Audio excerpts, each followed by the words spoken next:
Hare Krishna. Welcome everyone. I must also say that giving this series is life-giving to me also. I very much appreciate the subject matter and the whole framing of it. So today we will go into the glories of Advaita Acharya. Let us just recap a little.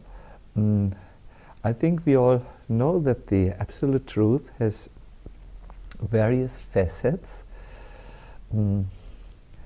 Just like the sun, we see the sun as rays, we see it as a planet. And if we would be able to enter the planet sun on a more subtle level, we would also see a divine personality there. So just like the sun has so many facets, the Absolute Truth has various facets, and in this seminar we are discussing 5 of them, which all have something to do with us. All these facets are inviting us to enter an exciting living relationship with that one supreme truth. Just like the different facets in a cut diamond are all really the same diamond. In the same way, these 5 facets of divine truth are all identical with Krishna, but they give us a certain perspective, a certain approach. So Advaita Acharya, the 3rd member of the 5-fold truth, the Panchatattva, is the Pancharatrika Vidhi Ashraya. That means he is in charge of the path of regulated devotional service. If you, in other words, approach Advaita Acharya, you can obtain from him a certain strength in your devotional service that will empower and inspire you.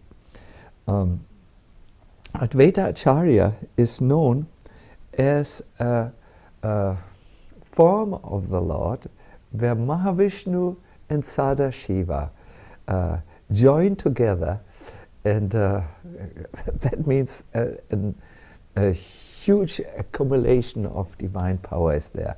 I would love to start today's seminar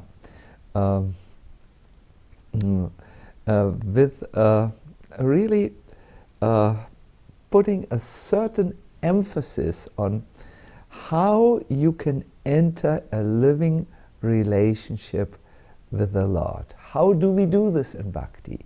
How do we contact Him? How do we,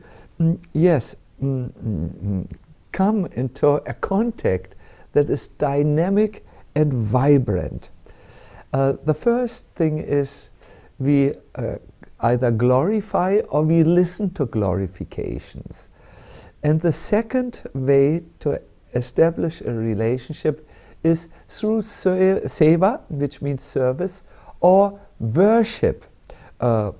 So in the first part of our little seminar, we will glorify Advaita Acharya, and you will hopefully learn some useful new things for you. And in the second part, we will have a seva or a worship of Advaita Acharya. So let us start. We will look at the first slide, which is the pranam mantra, or the mantra through which we offer our obeisances to Advaita Acharya. Yes, here it is. Nishtarita Shesha Janam Dayalum. I would suggest that you join me. Nishtarita Shesha Janam Dayalum Premamritabdo parimagna chittam Chaitanya Chandradritamachitam tam Advaita Chandram Shirasya Namami. The translation: I offer my obeisances unto the merciful Sri Advaita Chandra, whose heart is inundated by the ocean of prema. It means his heart is flooded with love. He delivers an infinite numbers of devotees and is honored and worshipped by Sri Chaitanya Chandra. I would like to first of all focus on one item here. He delivers infinite numbers of devotees. This points towards the compassion of Advaita Acharya. We can take the slide now down. You will get this in your handout. There is a particular pastime that is shared throughout the tradition, the Gaudiya tradition, which sheds light into the divine, let us say, truth of Advaita Acharya. Once in the spiritual world, I don't think we can speak of time there. We cannot say once upon a time or such things. Sadashiva, the original Lord Shiva, sat in meditation, and his mind went into the future, where he saw the arrival of the wicked age of Kali, an age that destroys all the good qualities in a human being. Yet this age can sometimes bring out the worstest of people, and we do see this whenever there are wars, and people begin to act in and do atrocities that are not possible to imagine. This is part of Kali Yuga, this age. So Sadashiva saw all these scenes of the future in his mystic trance, and he became so worried and so filled with compassion that he went to the milk ocean and sat down on the shore. What he wanted to do is, he wanted to make contact with the Lord Mahavishnu, who was lying down in deep mystical slumber. Just try to imagine the image here. Shiva with his locks of hair, his trident, his drum, sitting down, and begins to meditate. And as he meditated, he formed a determined decision in his mind. He said, I will do special austerities in order to move the Lord to appear in this age. So he decided to sit down for 700 years and not move, and just meditate about the Lord and asked him, please appear. So after only a short time, Mahavishnu appeared before him and said, you and me are one. Why do you do austerities in order to beg me for something? We are one. And as Shiva came out of his meditation, his eyes were drenched with tears, because he thought of how to help people in this age of Kali. And he sees Mahavishnu before him, and both of them embrace And as they embrace, they become one. I think I only know when I see a very dear friend after a long, long time, and I embrace him for greeting. I do feel, yes, now we are together. Now we are, the separation has been ended, and we are together. So in the spiritual domain, such embraces really make people actually experience and feel oneness. So this one form, this form of the combined compassion of Shiva and Vishnu became this mystical form of Advaita Acharya. At that time, the Lord of Death, Yamaraj, came and said, wait. And you will appear now in this form of Advaita, of one, this one form. Then I will be out of job. No one will come any longer for punishment to the hellish planets. But this form of Advaita Acharya answered, don't worry. Yes, many fortunate people will take to the waves of love, the nectarian waves of love of God. But there will be some who will not be drowned by these waves. It's those who run away from divine love, the illusionists, those who believe that with activities one can force God to give results, the karma kandis, the false logicians, and all those who are offending and criticizing. They will not be flooded and drenched with my compassion, and they will go to your court. They will go into the house of death. So yeah, let us now study a little bit how did this form of compassion, you can say, this Advaita Acharya, who is a combined, who is Advaita, non-different from God, and who is an Acharya, a teacher, how did he manifest his compassion? I think this is a very real question. See, compassion needs to have an active outlet. Whenever you feel compassionate, you will actually want to do something.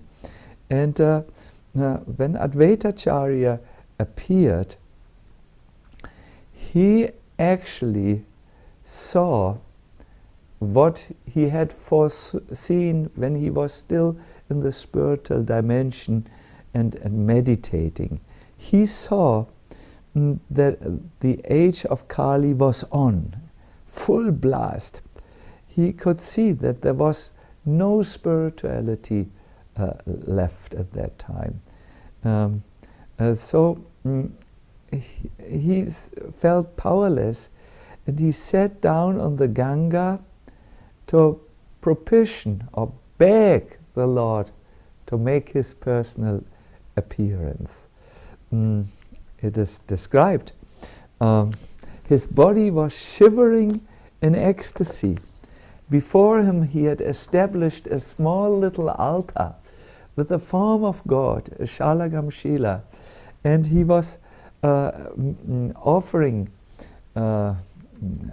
Ganga water and tulasi to this Shalagam Shila. He said, I shall worship Krishna in a purified state of mind. I shall constantly petition him in humbleness.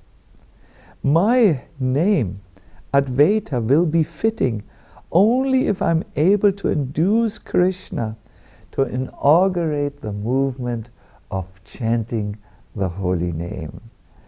And while he was just thinking about this, a verse came to his mind, which we, with Venkata Bhatta, will share with all of us now. This verse is describing that Lord Krishna is very affectionate towards his devotees. In fact, he sells himself to a devotee who offers him merely a tulasi leaf and a palmful of water. I will chant this verse with you because it is a very important verse.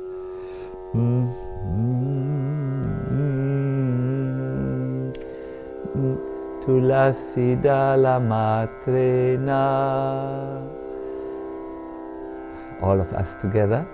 Tulasi dala matrena jalasya chulukena va vikrinite svamatmanam bhaktebhyo bhaktavatsala. First class. It means, see Krishna, who is very affectionate towards his devotees, sells himself to a devotee who offers him merely a tulasi leaf and a palmful of water. My dear devotees, this is profound. If you want to make contact with Krishna, you can take this verse really as a guideline. In your home, you can find some water. Try to take first-class water, not faucet water from the municipality, but some pure water, and bring some leaf or even a flower and offer that to the Lord. He says that he is pleased by such devotional service and accepts the devotee, and sometimes offers himself in exchange for the simple offering done with love and devotion. Krishna explains this in Gita, that this worship or seva, where you just do a little puja, water with some flowers or leaf, is very good. If you are, of course, in India, you can use Ganga water and the tulasi leaf, but any water and any leaves or just a little offering will make the Lord very inclined. Yes. Much later, when Lord Chaitanya had actually appeared, Advaita Acharya would sometimes call out, Anilun, Anilun, I brought you, I brought you. At the end of Chaitanya Mahaprabhu's pastime, he actually sent him back. First he called him to appear, to spread the chanting of the holy name, but at the end he wrote him a poem on a palm leaf. In this poem he expressed, in mystical terms, rice is no longer needed on the marketplace. Everyone has become a madman. What he wanted to say is, now love of God has spread far and wide. You have completed your mission in spreading this love of God, so there is no longer any need for you to stay in this world. Just like you have come, you may now leave again. So Chaitanya Mahaprabhu read this poem. He became very thoughtful, and he set his mind on leaving this world and going to the back to the spiritual world. Yes. There was a very sweet relationship between Advaita Acharya and Sri Chaitanya Mahaprabhu. In our little pranam mantra, we had heard that he was honored and worshipped by Lord Chaitanya.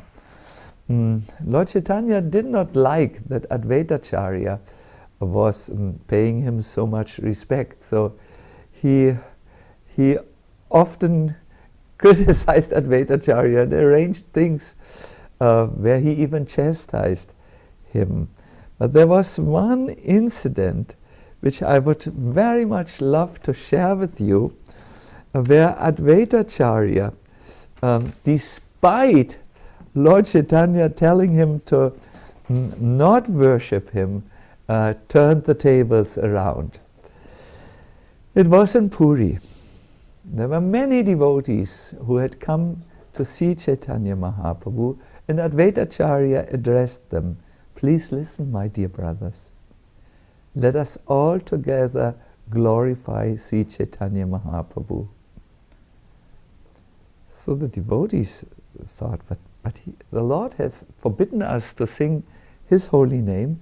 The Lord said we should always chant the names of Krishna. He will be angry. But Advaita Acharya said, I will dance while you sing the glories of Lord Chaitanya. For if I sing as loud as a lion, you will all be frightened. So I will dance. I will not sing, but you have to sing. My singing is very loud and very lion-like.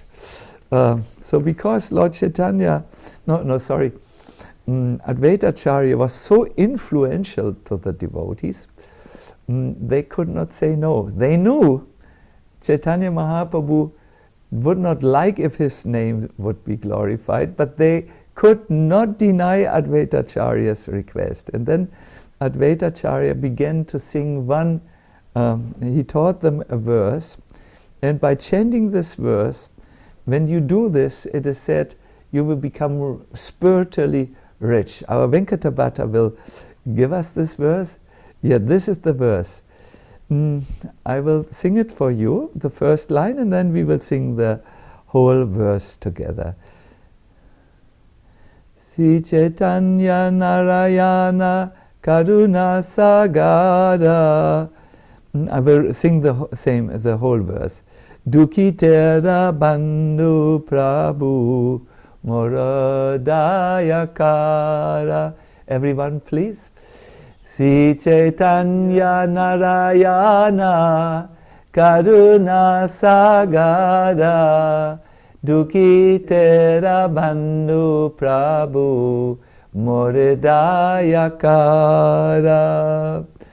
All these thousands of devotees were singing, Oh Lord Chaitanya, you are Lord Narayan himself. You're the Almighty God himself. You are an ocean of mercy, and you are the friend of the distressed. Please be merciful on me. We will give this verse for you in the handout, and if you chant it from time to time, you will see your spiritual opulences, your spiritual realizations, your spiritual strengths, all will be increased amazingly. So when Lord Chaitanya heard this, he came to the Sankirtan party and he said, stop, I told you not to sing my name. You should sing the name of Krishna.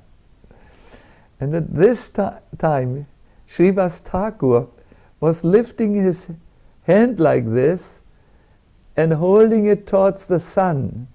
What are you doing? Said Chaitanya Mahaprabhu. Well, said Srivas Thakur, I'm trying to cover the sun, but I cannot cover it with this hand.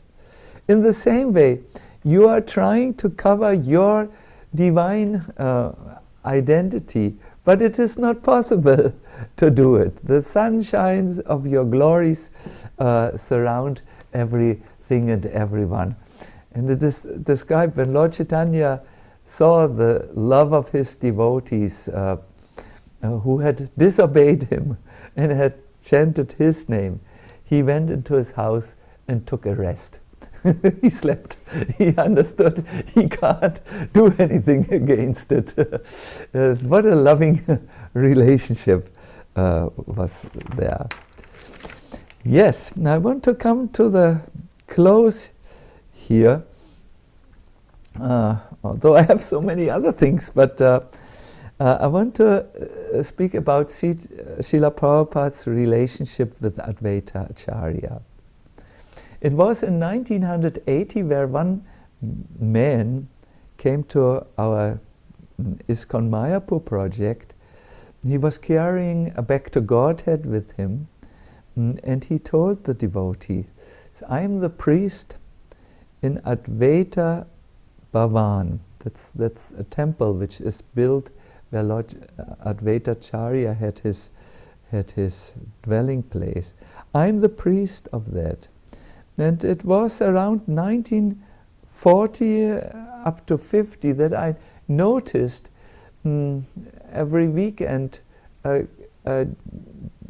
or not every weekend, often gentlemen came dressed in white khadi dress, this white, very, very grossly weaved material, and he would sit at the back of the temple and he would chant the holy name from morning till evening and sometimes cry and plead. Then after for a long time I did not see him, but then in August 1965 I saw a saffron-clad sannyasi who sat also at the back of the temple, at the same place where this Bengali gentleman used to sit. And I had my worship on the altar, but I looked from time to time, and he was crying, he was pleading, he was chanting, like I've never seen someone before. So when the whole day had elapsed, at the end of the day, when he was finished, he got up and he passed by where I was, and I said, may I ask you a question? Who are you? You sat at the same spot where, enchanted in the same way where this Grihastha came. And then the sannyasi said, yes, my name is Abhay Charanaravinda Bhaktivedanta Swami Maharaj. I'm the unworthy disciple of His Divine Grace, Srila Bhaktisiddhanta Saraswati Thakur Prabhupada, my eternal spiritual master. I have been coming here for such a long time because my Guru Maharaj has given me an impossible order. He desires that I go across the ocean to the Western countries and spread the sublime teachings of Sri Chaitanya Mahaprabhu. There are countless souls over there who have never heard about Radha and Krishna, and they are suffering greatly. I have not known how this mission of his can become successful, so I'm coming here to the house of Advaita Acharya, who used to meet here with Chaitanya Mahaprabhu and Nityananda Prabhu, and they have been discussing here together how to spread the Sankirtan movement. So I'm asking here for empowerment at this Advaita Bhavan. I'm praying so that they will guide me.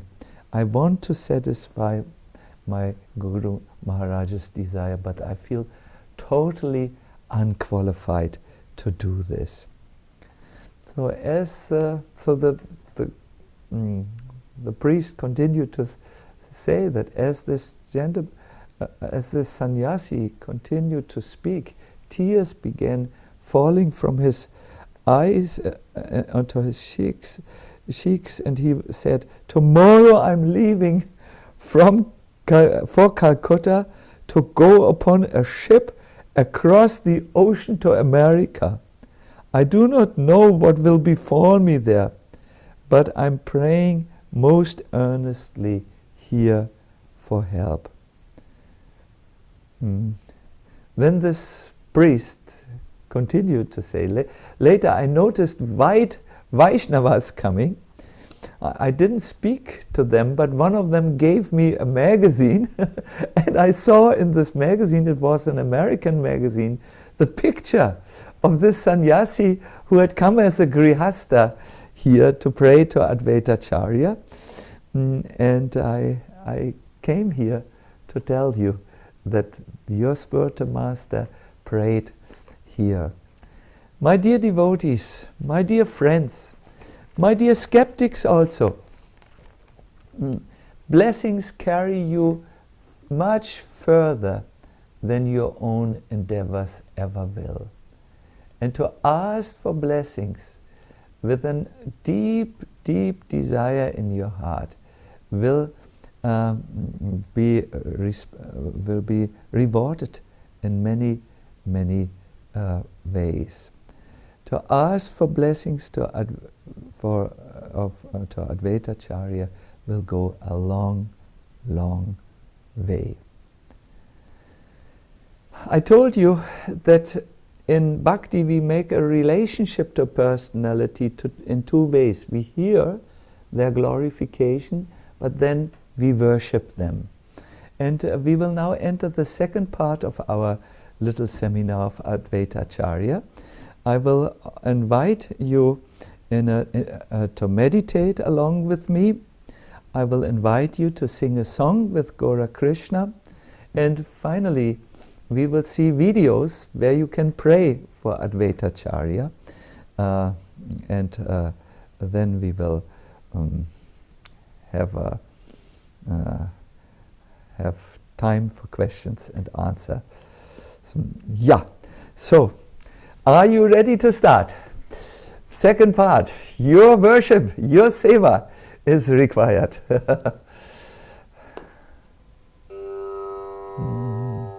Look at this very ancient, in India you would say photo of Advaita Acharya, this painting. It is very traditional, it is from a long time back. I request you to find an undisturbed sitting place where you can relax or center yourself. Sit in a erect fashion.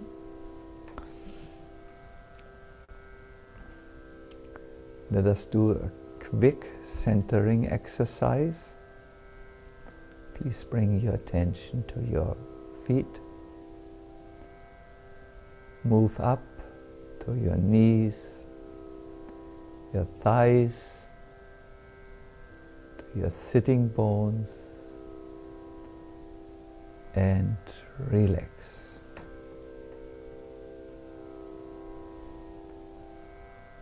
Move up your spine and relax the lower back. And go to the upper back and relax the chest and relax, and the belly.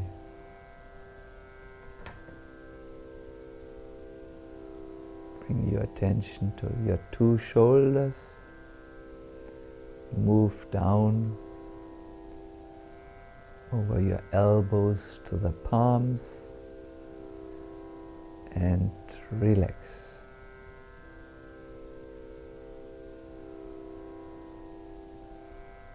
Move to the back of your head.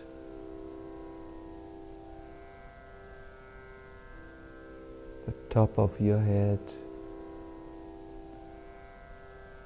your forehead, and relax. Relax your facial muscles.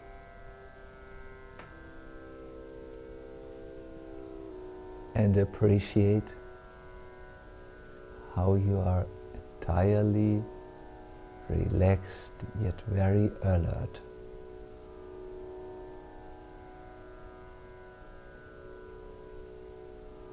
Focus your attention now on your breath.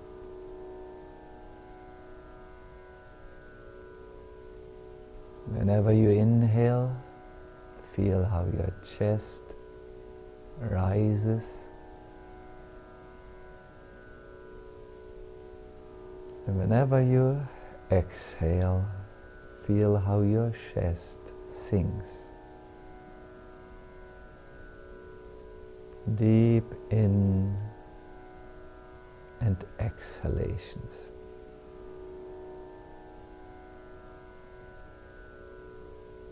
When you breathe in and breathe out, know that you breathe in and out. Stay with your breath.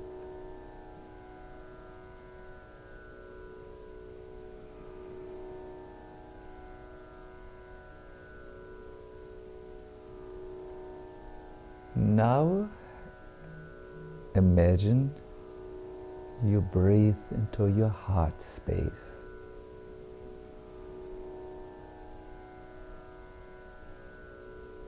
There in your heart, you meditate about Advaita Acharya. Advaita Acharya's lotus feet are served by all devotees. He bestows benedictions and awards fearlessness to everyone. Advaita Acharya has a bright golden effulgence. He has strong arms. His vision is fixed on Lord Gauranga.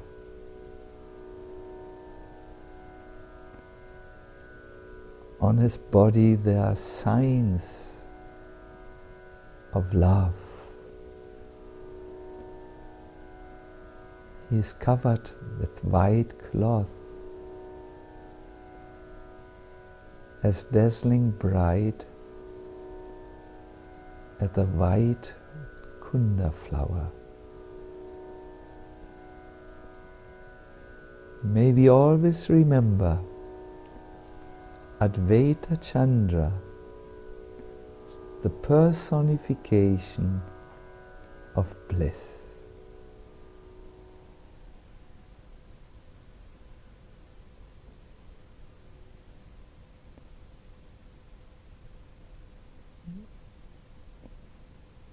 You may now take a few deep breaths and slowly open your eyes, because we will sing now a song to Advaita Acharya. We will request our Venkata Bhatta to zoom in this song. It is called Jaya Jaya Advaita Acharya.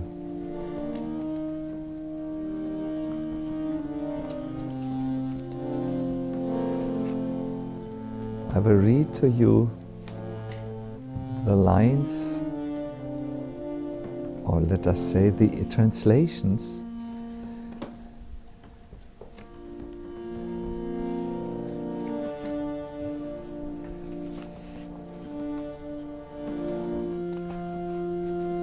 This is always my favorite part, because these ancient songs which have been sung since hundreds of years really carry so much meaning. All glories to the teacher Advaita, who's full of mercy and whose pealing roar invoked the avatar of Gora. Jaya Jaya Advaita Acharya Doyamo.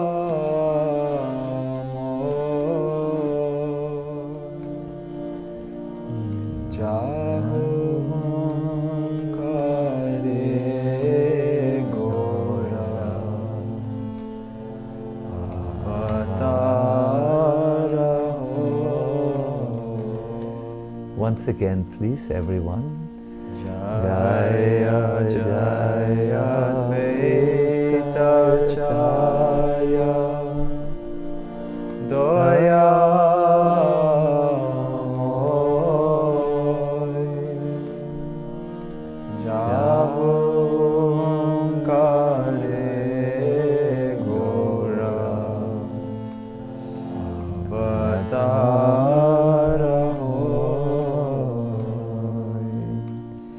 He is the giver of love, the Lord of Sita, the ocean of compassion, and the one whose prema rasa brought Lord Chaitanya. Prema Data Sita Nata Karuna Saghara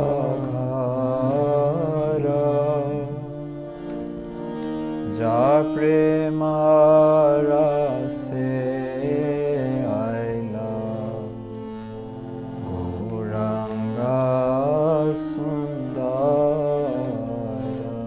Everybody please sing. Prema Data Sita Nata Karuna Sagara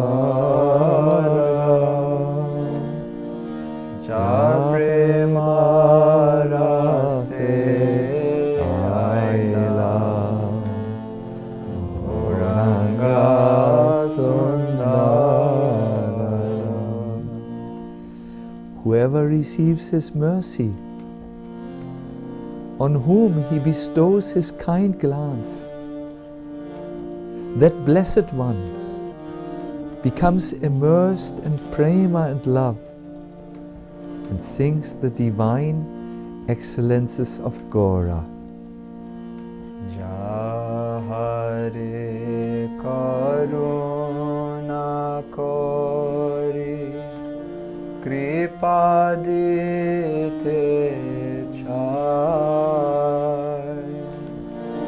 Prema Veshe Se Jana Chaitanya Gunagai. Please, everyone. Jahare Karuna Kori Kripa Dite Chai Prema Veshes Se Jana Chaitanya Gunagai. Whoever sought refuge at His feet acquired the greatest wealth of Gaura Prema. Tahara charane jebha Laila sharana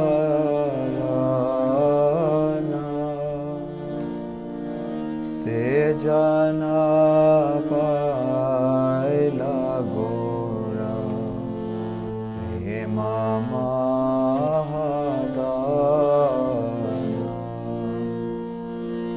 Tahara charane jeba Laila sharana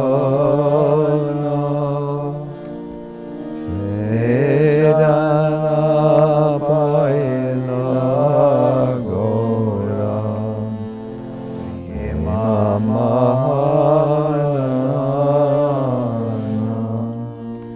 Lochan says, why did I not adore such a repository of bounding grace? By that I've brought a thunderbolt upon my own head.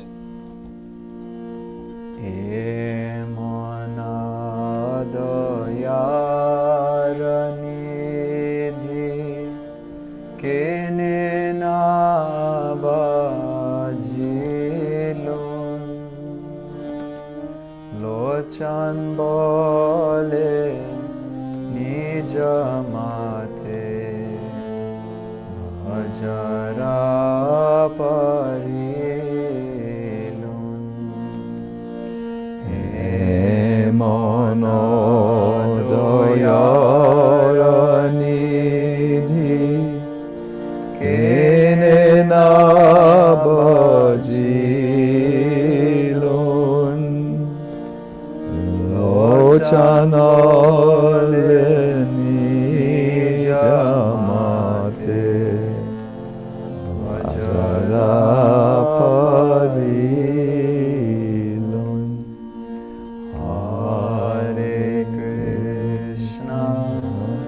Hare Krishna Krishna Krishna Hare Hare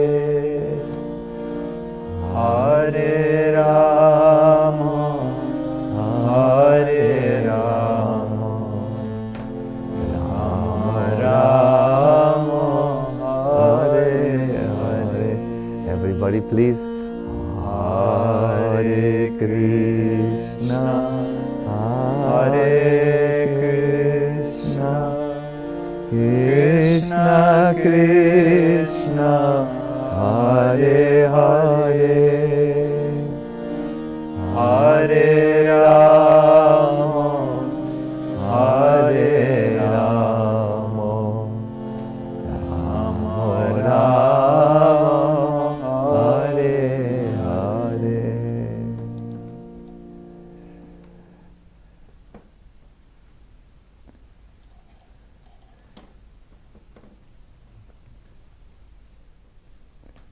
This was our little worship. Please know, when you stand before God, your question will be, how can I serve you? How can I worship you? That will establish the relationship and make it very tight, even if you approach the Lord with this motive here in this world. We will now look at two videos where our list of names which you have supplied to us is offered to the lotus feet of Advaita Acharya in Srila Mayapur first, and then we have actually managed to go to the Advaita Bhavan. The priest who is now there is a little overwhelmed when we videoed him. You will see when you hold a camera before a person in Navadvip, they freeze and they become very serious. So he will, don't become bewildered when you see it. He's a good man. He has actually offered the yagya to you. So we will see the videos, I think now. Yes, here's the first video. You see on the left side Advaita Acharya. Oh, this is the second. We can also see that video first. This is the priest in Advaita Bhavan. Feet, lotus feet. Lotus feet.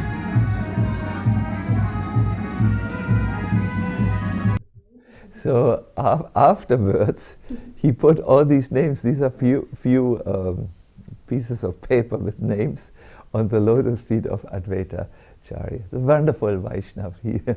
So it came on the lotus feet of Advaita Acharya. We will see now the second video of our Srila Mayapur temple. Here you see all these sheets of paper at the feet of Advaita Acharya. You might pray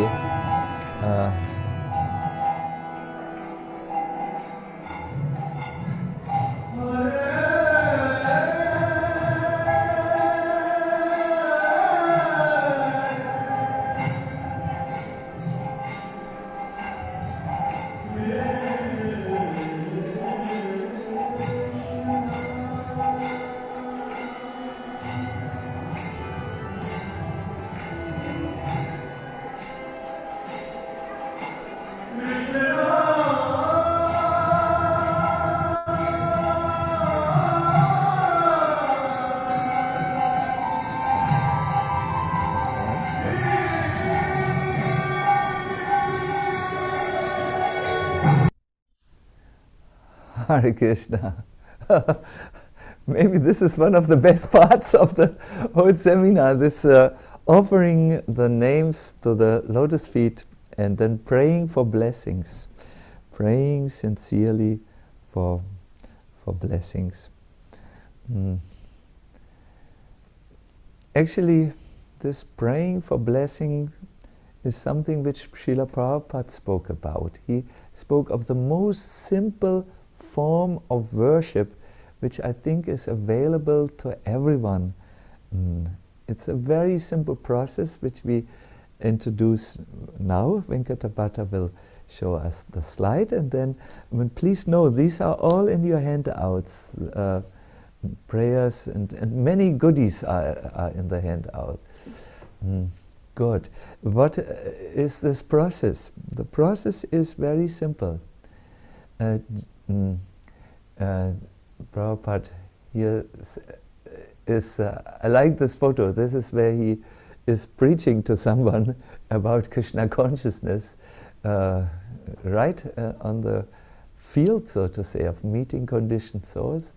He says, just keep a picture of Lord Chaitanya with his associates, Nityananda, Advaita, Gadadhar and Srivas. Anyone can have this picture in his home.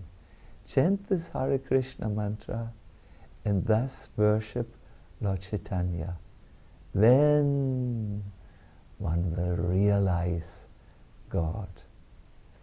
So we have supplied in the handout a picture for you. See, this is showing the Panchatattva. In the middle, Lord Chaitanya Mahaprabhu. On his right and our left, Nityananda, then Advaita Acharya, and on Lord Chaitanya's left side, Gadadhar, and then Srivas Thakur, the devotee who's shaved his hair. Such a picture can be kept in the home. Then one can chant the holy name before this picture, pray for blessings, and in the end one will realize God. A simple process, simple worship, and very effective. I thank you very much, Venkatabhata. We become a team like anything. I would like to end this presentation before I come and then go over to the question and answer session. I want to share with you what was important for me to present and what I think you can take away from all of this. First of all, the value of compassion. Advaita Acharya can be best understood as Sadashiva, seeing the misery and the suffering which people would undergo due to a lack of enlightened spiritual knowledge. And he prayed, and the Lord combined with him, and they came as Advaita Acharya into this world, and then called the Lord Chaitanya Mahaprabhu to appear. I think if we want to connect with Advaita Acharya very much, it's important to connect with this feeling of compassion. We saw this in our little community where devotees did this. See, our little community, it's not a little community, it's actually a big community, had become a little bit asunder because of the lockdown rules, which were very strict here in Germany. They wouldn't be able to meet regularly. There was a small group who nevertheless met and did kirtan, but the bigger group could not meet conveniently, and we had, maybe without wanting it,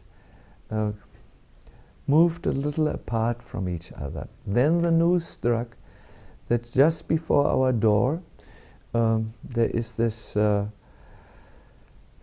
huge conflict going on with victims of war victims. that is terrible. And everyone in our community felt, oh, we should do something. And so we organized many things. We raised Lakshmi, or money, to send into the country of Ukraine. We sent a bus, and we got refugees out of the country, and we supply them living, and that is, it's a huge thing. Living doesn't mean just food and water and sleeping. It means also activities. It means a purpose, something worthwhile to live for, and so on. So we become, we get out of our way to provide all this. Sometimes one cooks the breakfast, sometimes another is just sitting with the people and hears them out, and all these things. Many of them are devotees who are responding very favorable to, they asked us if we can do kirtan, etc. So that is very, that compassionate act, that was my point, brought us all together in one effort. I think when all of us learn to do a compassionate act like Advaita Acharya, following the mood of Advaita Acharya, and that will bring us away from our own selfishness. Human beings have this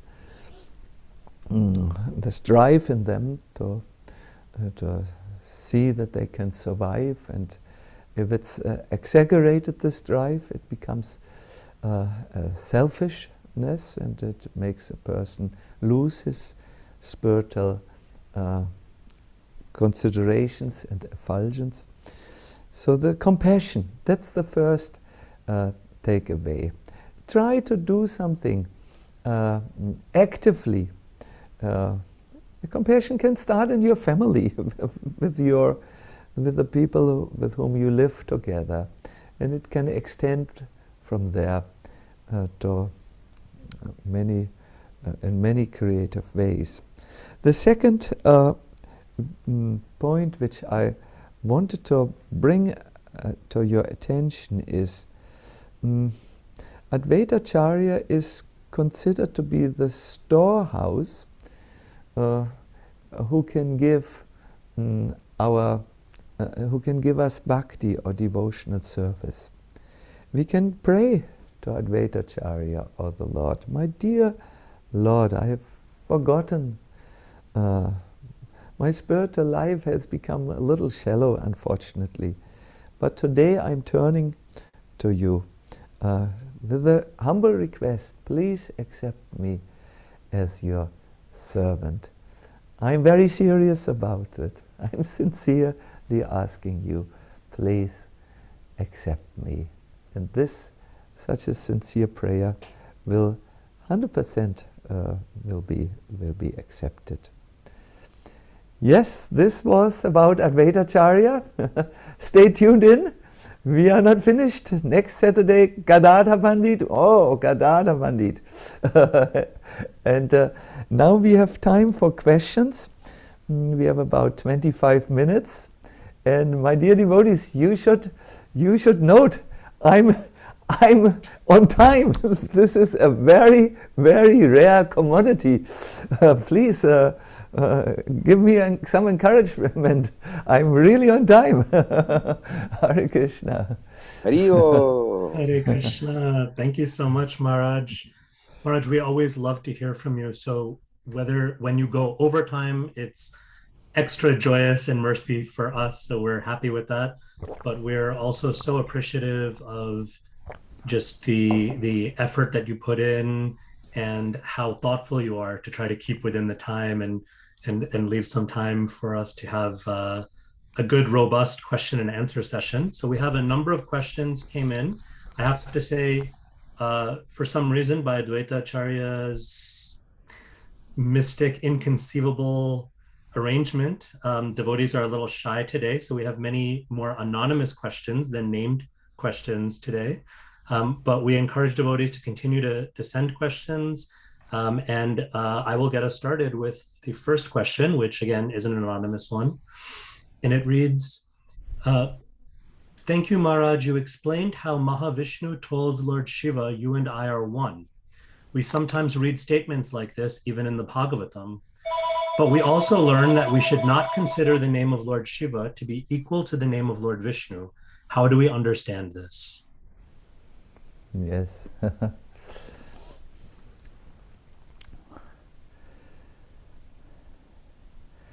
God is an extended subject matter, Prabhupada used to say. Yes, there are many aspects of him which are different aspects. So looking from one perspective, Shiva or Sada Shiva, which is the original Shiva from which all the other forms have come, is never superior to the Lord, or is never he is a differentiated part, so to say that. But just like the particle of the sun, the spark of the sun is one with the sun. Another translation of this first apparat reads, one Shiva and the Lord are one. There is one form in Navadvip which celebrates it. You see there Vishnu sitting, and his half in a blackish form, and his other half, which is there, a half, is whitish on Vishnu's side. You see the insignia of Vishnu, and on the side of that whitish form you see the trident, the drum of Shiva. This form is called Harihara. It is the combined form of Vishnu and Shiva, and celebrates their oneness in difference. Their oneness in difference. Yeah. Oh, here. Oh, Krishna has just this form. It is. Oh, how did you get this, Krishna? I'm. Oops. Can you see, Venkata? Can you see? Yes, Maharaj. Beautiful. Yeah, it's the one. Shiva and Vishnu in this one form. No, do you see on your left-hand side? You see the Vishnu holding chakra and the club, and on your right-hand side you see Shiva holding the trident, and yeah. This point of is really explained a lot in this book Chaitanya Bhagavat, where Lord Chaitanya says one who sees a difference between Shiva and Vishnu, he is not seeing it correctly. My dear devotees, it's just like this. In their love for each other, they are one. But still, they are two. When you meet your loving friend and you embrace, you feel like one. I have no knowledge of what happens in the Grihastha ashram, but I can assume when there is a couple and they have a very pure loving relationship and they embrace, then they feel as one. But still they are, of course, two people with two distinct names. And yeah. In America, 2 bank accounts. I'm sorry. I like to joke about modern people. Yes. So what is the next question? Thank you, Maharaj. Our next question comes from Preeti. And Preeti asks that, first of all, thank you for always inspiring us. And Priti asks, this picture behind you and the deity that is next to you is so truly mesmerizing. Can you please share something about them and perhaps their connection to Advaita Acharya? Hare Krishna. Thank you very much. Preeti, is Preeti the Preeti from England? I'm not sure if Preeti, if I'm you're with us, if you want to let us know where you're from. It's all right. It's all right. On my, I always get bewildered because the computer gives this here is Gopal Raj, Gopal the king. You can see his left hand and his pinky in the upward position. He's carrying the Giriraj, Govardhan. And on this side, oops, the other side here is Vrinda Devi. Vrinda Devi, the goddess of the forest of Vrindavan, who has her parents, messengers, their parrot messengers, who tell her all the news about Radha and Krishna, where they are at the moment and what they require for their pastimes. She's, so to say, the Leela Shakti. She arranges the divine pastimes in the forest of Vrindavan. Maybe at another time I could show you around. We have many such pictures and deities where I live, because I always think when we live, we should put everywhere udipans, or those things which stimulate our memory of Radha and Krishna.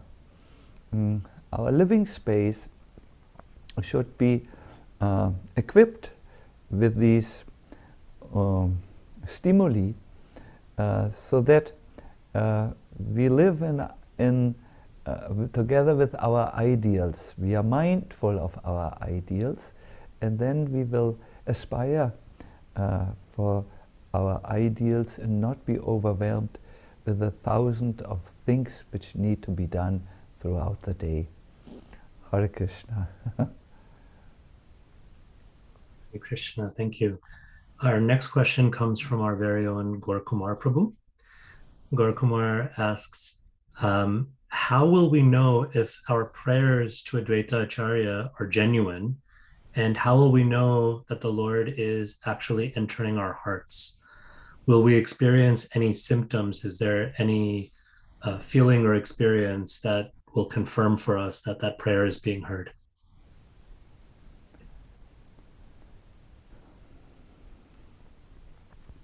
In order to say a meaningful prayer, you need to first establish a relationship with the personality, or the divine personality to whom you are praying. This is the first step in prayer, to establish a relationship. You must know who that person is. You must know something about him, so that you can make connection. And then comes a very important step. You must move from your mind into your heart. What this means is prayer should not just be a mental construction or a repetition of something you have heard and that makes sense to you, but it should, the prayer should be said with the strength of the heart. In the first canto of the Bhagavatam, we find Narada Muni praying, and it is said he goes into his heart. Also in the 8th canto of the Bhagavatam, we find Gajendra praying, Manos Hridayate. His heart goes, his mind goes into his heart, meaning that he will not just use intellectual concept, but he will really connect with devotional feelings, and so on. You have asked, when do we know that our questions are answered? Usually, when you pray, and they are genuine prayers, said with a divine connection, then Bhakti rise in your heart.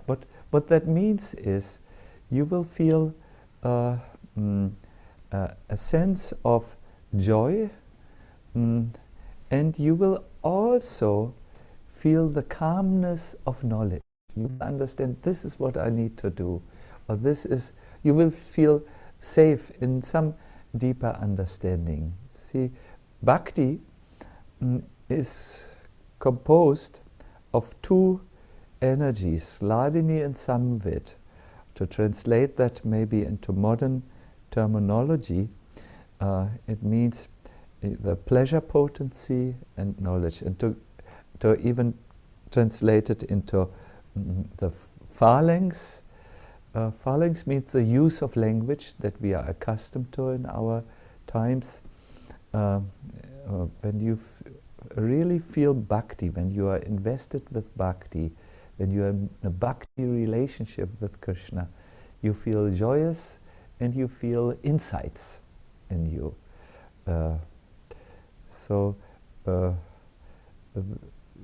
When you have made connection, you always feel these two components. It's almost like when you touch a live wire, you feel electricity. So when you touch bhakti, you do feel this joy and this calm knowledge. Yeah, Krishna may answer your prayers in various ways, Gopkumar. Often we think, well, he should answer like this, and we look in this direction where we think Krishna will answer our prayer. But sometimes Krishna says, he prays for this, but he really wants this, but he cannot express it, or he does not know what is good for him. So you will sometimes obtain an answer from another direction.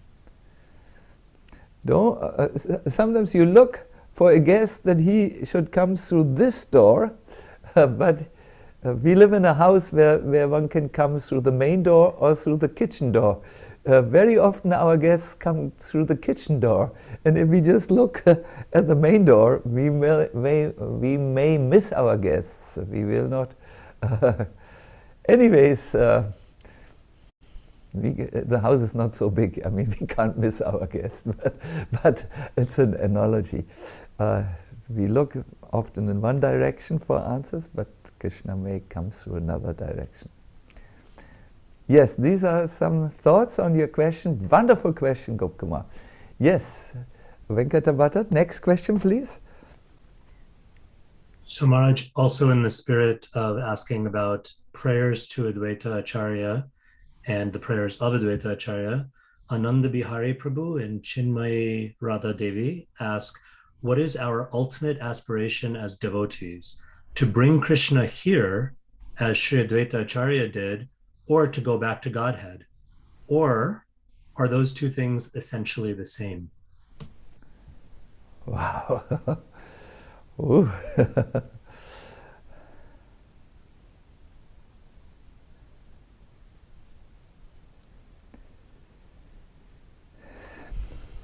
There's something you must know about prayer.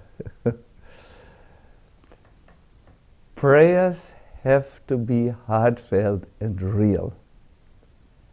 I can say something which I know I should say, but I can't pray something which I know I should pray for.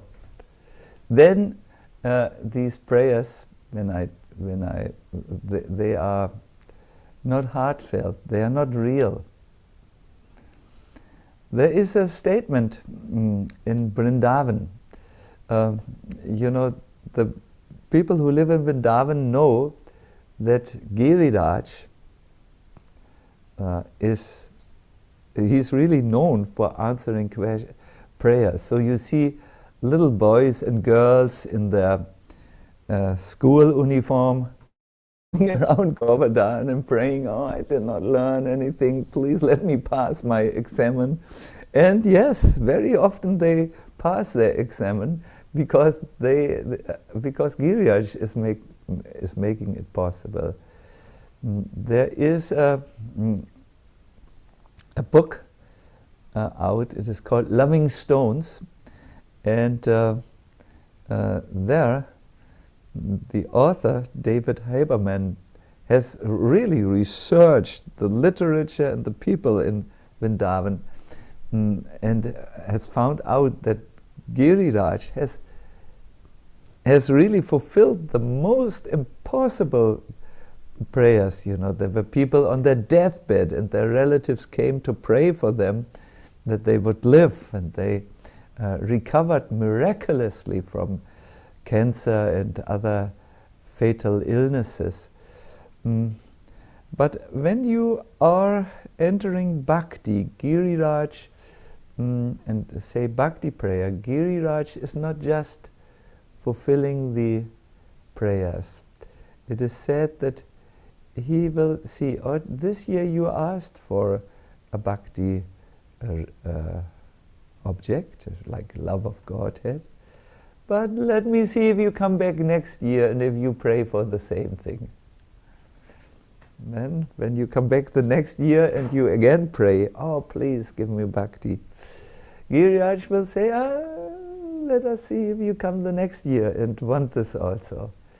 In this way you are tested a few times, because Giriraj needs to see, or Krishna needs to see, that you're not just saying, I want this, and in your heart you want something else.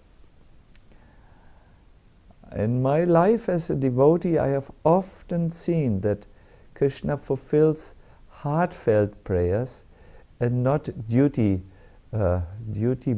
prayers.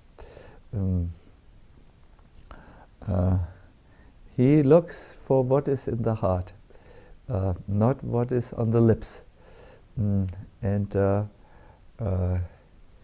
Yes, so when you ask me what is the prayer of a devotee, is it to go back to Godhead or to call God into the world?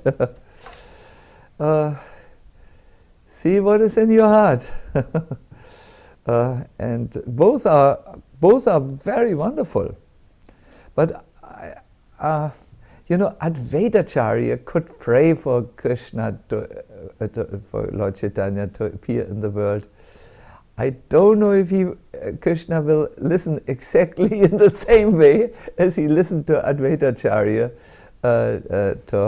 at least not to me. I don't know, but in a general way you can pray like this. Maybe he will not make an avatar. He will not become an avatar, a new avatar in Manhattan because you pray. But in a general way, he may appear in some person's mind and direct them through a bewildered face, a face of bewilderment. That is possible. Hare Krishna. Thank you.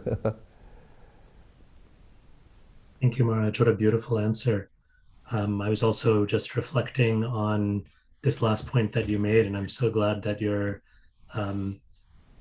encouraging us to also think about the Lord's appearance in that way, especially in difficult times in our lives. In the interest of time, we have one final question, and then we'll have to bring it to a close. We sincerely apologize to all the devotees who didn't have the opportunity to ask their question this time, and we hope that in future sessions they'll be able to ask. But the final question, we're going to switch gears a little bit, and I hope we're not going to start any controversies. But the question reads, Maharaj, in the meditation, you shared a very beautiful but unusual picture of Advaita Acharya appearing without white hair and beard. So why is it that sometimes Advaita Acharya is depicted like this, but usually we see, especially in ISKCON, the images of Advaita Acharya are with white hair and beard? Thank you very much. And in fact, this is a sweet beard controversy. This has been discussed very intensely in Vaishnava communities. Is he wearing a beard and has white hair? This would mean he's under the influence of time. And I don't know. You can see here it's becoming white. It's some chemical combination in the body and that makes the hair white. So is a divine personality like this, or is he eternally young? This is a genuine question, and I will answer the question like this. Advaita Acharya was on this planet Earth for 125 years, just like Krishna. But different from Krishna, whose age is divided in 3 parts, Advaita Acharya's stay, these 125 years, is divided in 5 parts. Komara, childhood; Poganda, boyhood; Kaishora, youth. Krishna stops there. He's eternally youthful. Although he stayed longer, but Advaita Acharya went on to Yovana, adulthood, and Vardhakya, or transcendental old age. So, according to our recognized teachers of Bhakti, Advaita Acharya,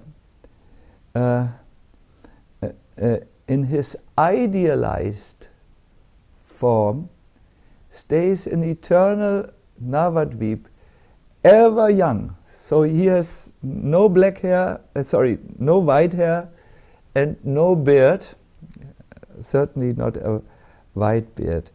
He looks ever fresh, just like a youth, despite his old, so to say, old age. So you can find the reference to this youthful and unburdened, I hope I say it correctly, unburdened Advaita Acharya in Bhaktisiddhanta Saraswati Thakur's writings. The eternally young, fresh, and so on. However, Vaishnava Acharyas have also concluded that during his pastime here on earth, Advaita Acharya was the senior most Vaishnava who went through these 2 periods of adulthood and transcendental or old age. He was some 50 years older than Mahaprabhu, and he in this form sports a white beard and a white hair. You have maybe seen in Mayapur, in the temple, he is worshipped with white hair and white beard, and in Advaita Bhavan he is worshipped with black hair and no beard. And both are correct. For his pastimes, he goes through the various phases of time, but in the eternal spiritual realm, he is ever fresh and untouched by time. So I call this the very sweet beard controversy.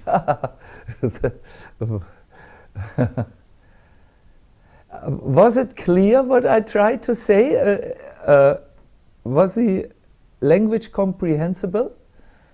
Very much, Maharaj. Thank you so much. It was a really wonderful answer, and helps us to come to an understanding of both and rather than either or. So it resolves the controversy very sweetly.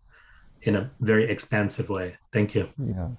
And by the way, Venkatabhatta and all of you wonderful devotees out there, many things of the, many spiritual phenomena cannot be incarcerated in the Aristotelian, the English, Aristotelische logic that either this is true or that is true. A third option is true. Both can be true. And many more options are there in the spiritual world. We talk about a dimension which is achintya, that means incomprehensible to the material mind. Hare Krishna. Good. So I can't believe we want to stop on time, really, because all of us have a busy life in devotional service, but and we are all right here. Hare Krishna. So I will stop here. I thank you very much, and Hare Krishna.